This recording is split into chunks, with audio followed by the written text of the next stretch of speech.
Ռամիլ Սաֆարովի ազատ արձակումը դեմ է ոչ միայն միջազգային իրավունքին, այլև հենց Ադրբեջանի ներքին օրենսդրությանը։ Իրավական գիտությունների թեկնածու Արա Խզմալյանի խոսքով այս պահին դժվար է ասել դատական որատյաններին կարելի է դիմել, որովհետև միջազգային իրավունքում միջպետական վեճերը վարույթ ընդունվում են երկու պետությունների համաձայնությամբ։ Տվյալ դեպքում Ադրբեջանը դժվար թե տա իր համաձայնությունը։ Իրավագետը վստահ է, որ կան միջոցներ, որոնք դեռ պետք է ուսումնասիրել։ Ընդդեմ իրավական կամայականության հասարակական կազմակերպության գործադիր տնօրեն Լարիսա Ալավերդյանը վստահ է, որ պետք է դիմել բոլոր այն միջազգային կառույցներին, որոնց անդամ է նաև Ադրբեջանը։ Հարցը պետք է լուծվի իրավական ճանապարհով, հակառակ դեպքում բացվում են այլ, հնարավոր է միջազգային իրավունքի նորմերից դուրս ճանապարհներ։ Այն փաթեթը, որ այսօր արդեն հավաքված է, ծանրակշիռ փաթեթ,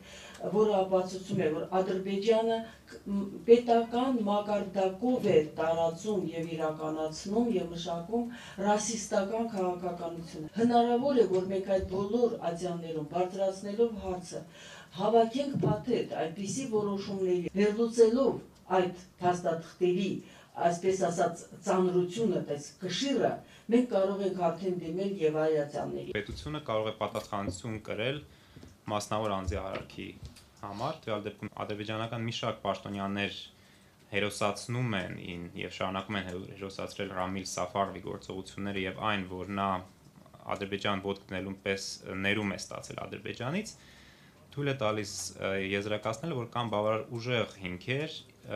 պնդելու, որ Ադրբեջանը իր գործողություններով ոչ ուղղակի, սակայն անուղղակի ճանաչում եւ ընդունում է իր գործողությունները որպես ադրբեջանական պետության գործողություններ։